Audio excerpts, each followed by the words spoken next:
What happens when two of television's most beloved personalities turn a lighthearted interview into the most explosive moment in late-night history?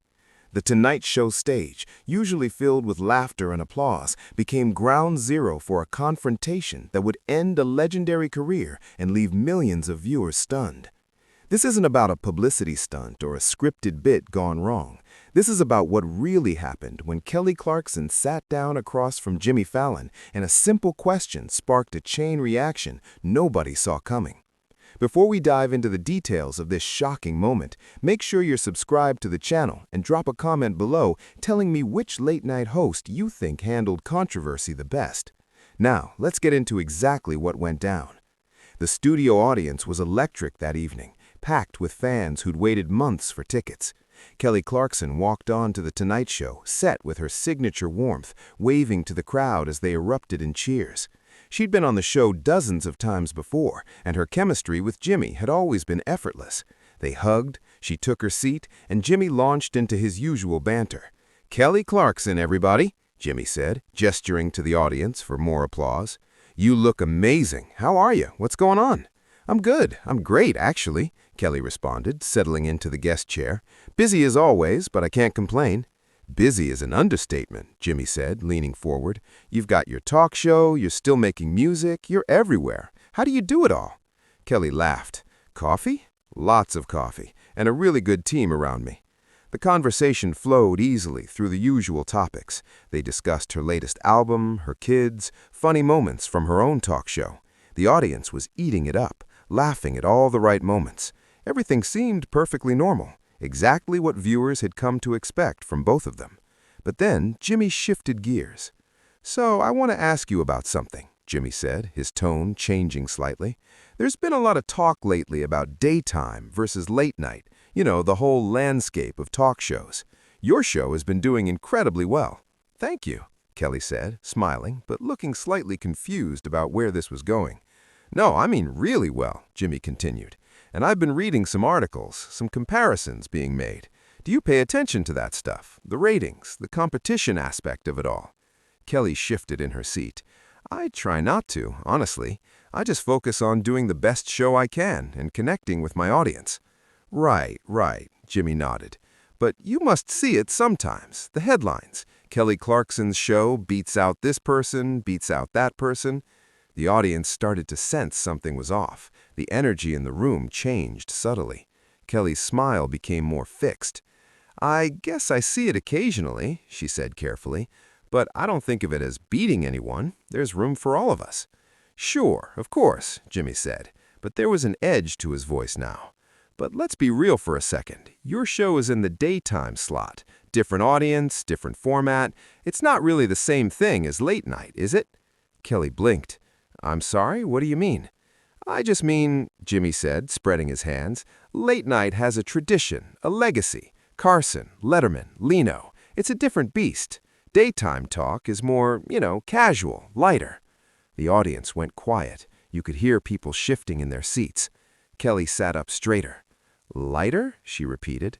"Yeah, like you do the feel-good stories, the cooking segments, the makeovers," Jimmy explained. "Which is great, people love that, but late night is about the interviews, the political commentary, the edge. It's a different skill set." Kelly's expression hardened. "Jimmy, are you seriously suggesting that what I do is somehow less than what you do?" No, I'm not saying less," Jimmy backtracked, but he kept going. "I'm saying different. You found your lane, and that's awesome." "My lane?" Kelly said slowly. "Okay, so your lane is the important one, and my lane is what, the fluffy one?" "That's not what I said." "It's exactly what you said," Kelly shot back. "You just called my show casual and light, implying that yours is serious and substantial." Jimmy laughed nervously, looking to the audience for support, but they were silent. "Kelly, come on, don't twist my words. I'm complimenting your success." "That wasn't a compliment," Kelly said firmly. "That was you trying to diminish what I've built. And honestly, I'm shocked. I thought we were friends." "We are friends," Jimmy insisted. "This is just a conversation." "No, this is you feeling threatened," Kelly said, and the audience gasped. My show is succeeding, and instead of being happy for me, you're trying to put me in a box. The daytime box, the safe box, the less important box." Jimmy's face flushed. "I am not threatened by you, Kelly." "Then why are we having this conversation?" Kelly asked. "Why did you feel the need to make that distinction? Daytime versus late night, your tradition and legacy versus my casual little show." "Because it matters," Jimmy said, his voice rising. "Late night has always been where the real conversation happens, where culture gets shaped. Your show is great for what it is, but let's not pretend it's the same thing." The audience was fully engaged now, some people murmuring, others leaning forward. Kelly stared at Jimmy for a long moment. "For what it is," she repeated. "You know what, Jimmy? Let me tell you what my show is. It's me getting up every single day and working my ass off to create something meaningful. It's me interviewing everyone from musicians to politicians to everyday people with incredible stories. It's me being vulnerable and real and honest with my audience.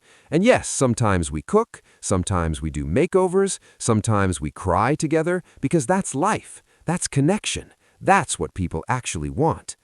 "I'm not saying you don't work hard," Jimmy said. "Yes, you are," Kelly interrupted. "You're saying that your work is more important because you do it at 11:30 at night instead of 2 o'clock in the afternoon. You're saying that your format is superior because it has some imaginary legacy attached to it. But here's what you're missing. That legacy, it's changing. People don't care about the time slot anymore. They care about authenticity. They care about hosts who don't talk down to them or to their guests." Jimmy's jaw clenched. "I have never talked down to anyone." "You're doing it right now," Kelly said. "To me, on your show, in front of all these people." "Kelly, I think you're overreacting. And I think you're deflecting," Kelly fired back. "You started this conversation. You brought up the comparisons, the competition. Why? What were you hoping to accomplish?" Jimmy hesitated. And in that hesitation, something shifted. The confidence he'd started with was crumbling. "I was just making conversation," he said weakly. "No, you were trying to establish a hierarchy," Kelly said, "with you at the top. And maybe that worked in the past. Maybe that's how this world operated, but not anymore. Not with me." The tension was suffocating. The Roots, Jimmy's house band, sat frozen.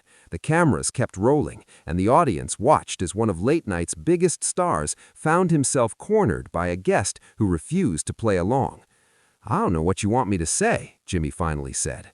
"I want you to acknowledge what you did," Kelly responded. "I want you to admit that you disrespected me and my work, Kelly. Say it, Jimmy."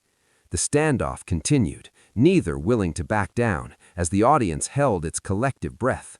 What started as a routine interview had transformed into something unprecedented, and everyone in that studio knew they were witnessing something that would reverberate far beyond that night.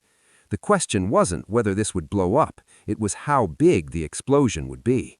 Jimmy looked out at the audience, then back at Kelly, his expression caught somewhere between anger and panic.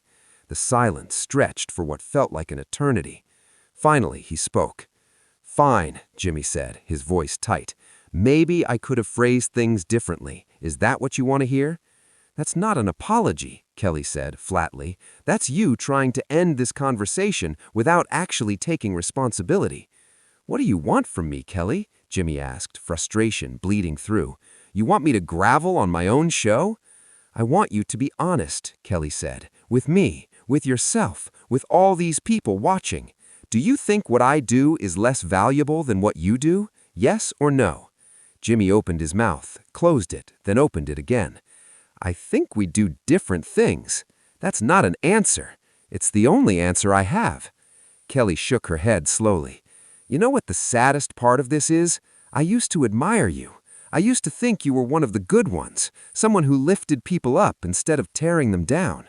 But this is just insecurity dressed up in banter." "Insecurity," Jimmy repeated, his voice hardening. "You think I'm insecure? I've been doing this for over a decade. I've interviewed presidents, movie stars, musicians. I've built this show into something special. So no, Kelly, I'm not insecure. I'm just calling it like I see it." "And how do you see it?" Kelly challenged.